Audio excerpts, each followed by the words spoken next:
কিষাণ ভিন একাডেমীলৈ আৰু এটা নতুন ভিডিঅ'লৈকে স্বাগতম। আজি আমি এনালাইচিছ কৰিম অহাকালি মানে 7 মাৰ্চৰ কাৰণে।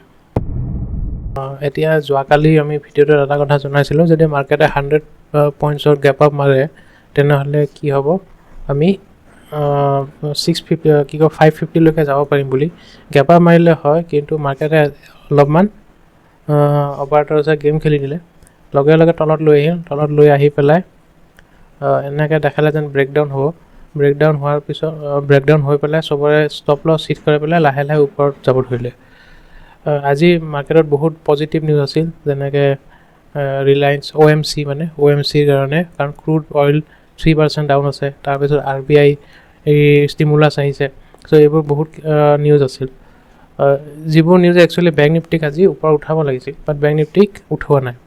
কিন্তু যিমান হ'লেও আমি এটা কথাই জনাইছিলোঁ যে মাৰ্কেটে এইটো লেভেল 21,800ৰ পৰা যিটো এটা ৰিকভাৰী দিছে, এইটো আমি অলৰেডি প্লেন কৰি থৈছিলোঁ। চ' বোধহয় আমাৰ ভিউৱাৰ্ছসকলৰ অলপমান সুবিধা হৈছে মাৰ্কেটখন বুজোতে। কিছুমানে থেংক ইউ কৈছে, so' I am also' thanking you for supporting us. At least আমাৰ ভিডিঅ' সদায় চোৱাৰ কাৰণে ধন্যবাদ। নেক্সট হৈছে এতিয়া অহাকালি কি হ'ব ছাৰ, অহাকালি ফ্ৰাইডে হয়। আৰু এটা কি হৈছে, মাৰ্কেটে এই যিটো ৰেজিষ্টেঞ্চ জোন, এই ৰেজিষ্টেঞ্চ জোনত মাৰ্কেট অলৰেডি আহি গৈছে।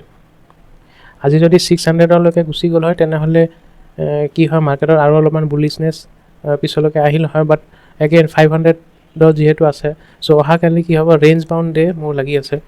ৰেঞ্জ বাউণ্ড ডে এইকাৰণে এনেকুৱা লাগি আছে মোৰ মাৰ্কেটখনে অহাকালি এটলিষ্ট ইমানখিনিলৈকে আহিব, অলপ 450 মানত, তাৰপিছত গৈ পেলাই লাষ্টত আকৌ 500 মানত ক্ল'জ দিব, এনেকুৱা লাগি আছে। এই প্ৰচিডিউৰটো দুদিনমান হ'ব মাৰ্কেটত, কাৰণ তলৰ পৰা যিহেতু মাৰিছে। চ' আইদাৰ গেপ আপ যদি খোলে তেনেহ'লে এবাৰ তলত আহিব, বা এই দুদিনমান এনেকৈ থাকিব লাগে মাৰ্কেটত, তাৰপিছত ফ্ৰেছ ট্ৰিগাৰ হৈ পেলাই ওপৰত উঠিব। So' that will go' up to 22,800। So' 2% মানে মাৰ্কেটখন এতিয়া এনেকুৱা, অলৰেডি তলৰ পৰা ওপৰত আহিল। চ' কেইদিনমান থাকিব, তাৰপিছত মুভমেণ্ট আহিব। চ' নিফটিত এতিয়া মুভমেণ্ট নাহে। চ' আমি যিটো কল লৈ গৈছিলোঁ সেই কলটো আজি এক্সিট মাৰিছোঁ। আৰু যিহেতু জানো 2 সপ্তাহৰ কাৰণে কি কয় নিফটিত মুভমেণ্টাম নাহে, গতিকে আমি স্ক্ৰিপছত ট্ৰাই কৰিছোঁ। মষ্ট ফেভৰেট মোৰ এতিয়া চলি আছে বাজাজ অটো। চ' বাজাজ অটোত মই কিছুমান কল লৈ গৈছোঁ। বাজাজ অটোত নিউজ কেনেকুৱা চলি আছে, চব নিগেটিভ চলি আছে, ঠিক আছে। গোটেই অটো ছেক্টৰৰ ওপৰত উঠিছে এক্সেপ্ট বাজাজ অটো। চ' আৰু আজি চাব গ'লে ভলিউম বহুতে হাই। এইটো যেতিয়া তলত পৰিছিল সেইটো চেলিং হৈছে, যোৱাকালিও ভলিউম হাই আৰু আজিও ভলিউম হাই। চ' মই নিফটিৰ ডিছকাশ্যন এইকাৰণে নকৰোঁ, কাৰণ নিফটি কালি ৰেঞ্জ বাউণ্ডে হ'ব, গতিকে নিফটিত বেছি ভাবি লাভ নাই, কাৰণ not expecting a big rally. So' 500-600ৰ ভিতৰত থাকি যাব যেন লাগি আছে, আৰু এই মুভমেণ্টটো দুদিন থাকি যাব। চ' 400 to 600ৰ ভিতৰত দুদিনমান থাকি যাব মাৰ্কেট, মানডেলৈকে থাকিব, তাৰপিছত ফ্ৰেছ মোমেণ্টাম আহিব পাৰে।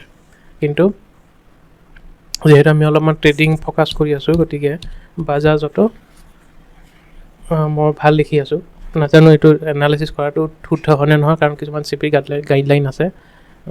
চ' কাৰেণ্ট মই একো লেভেল নকওঁ, বাট বাজাজ অটোত এটলিষ্ট ইমানখিনি ভলিউম আহি গৈছে, ইয়াৰ পৰা এটলিষ্ট এটা ৰিট্ৰেচমেণ্ট ল'ব লাগে বাজাজ অটোত, কাৰণ ইমানে অটো ছেক্টৰত বহুতে নিউজ আহি আছে। চ' বাজাজ অটোৰ ফালৰ পৰা যদি, কাৰণ অটো ছেক্টৰত ইমানেই নিউজ চবফালে চাব গ'লে, টেছলাৰ পৰা আদি কৰি পেলাই হাৰ্লি ডেভিডছনৰ কথাটো চলি আছে। চ' চামৱেৰ নিউজবোৰ ফেক্টৰ ইন হ'ব, যিহেতু বেড নিউজ চলি আছে। চ' আই থিংক নেক্সট 2 days পজিটিভ নিউজো আহিব লাগে মাৰ্কেটত। চ' হোপফুলি যদি আহে তেনেহ'লে আমি ইয়াতে পজিশ্যন লোৱা আছে অলপ লং ছাইডত। যদি হয় তেনেহ'লে এটলিষ্ট 10% মান পাব পাৰোঁ। এগেইন মই এইটো, কাৰণ মোৰ হাতত বেছি ফাণ্ড নাছিল, চ' মই অপশ্যন লৈছোঁ ইয়াত। বাকী মিড কেপত আজি কি হৈছে, লাষ্টলৈকে প্ৰফিট মানে বুকিং আহিছে, 3% মুভমেণ্ট মৰাৰ পিছত আজি অলপমান ৰিট্ৰেচমেণ্ট হৈছে। চ' অহাকালি যদি গেপ ডাউন খোলে তেনেহ'লে অহাকালি কিন্তু মিড কেপত মুভমেণ্ট দিব লাগে।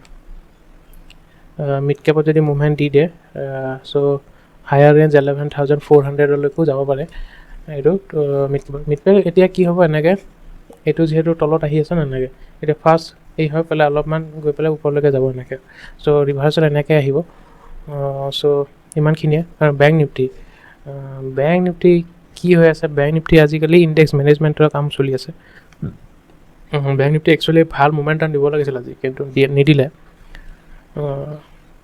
কিন্তু দিব পাৰে অহাকালি আৰু এটা কথা এই কোনোবা যদি মিউচুৱেল ফাণ্ড য'ত ইনভেষ্ট কৰিব খোজে বা স্মল কেপত ইনভেষ্ট কৰিব খোজে তেনেহ'লে আমি দিয়া লিংক চেমকোৰ লগত আপোনালোকে যদি খুলিব খোজে তেনেহ'লে আমি যিটো ডেছক্ৰিপশ্যনত এটা লিংক দিয়া আছে সেইটোত জাষ্ট 1 মিনিটতে একাউণ্টটো খুলি যাব কি হয় জাষ্ট আপোনালোকে লিংকটোত টাচ কৰিব লগে লগে এপ্লিকেশ্যনটো ইনষ্টল কৰিব লাগে তাৰপিছত আপোনাৰ KYC আপলোড কৰি পেলাই একাউণ্ট খুলিব পাৰে থেংক ইউ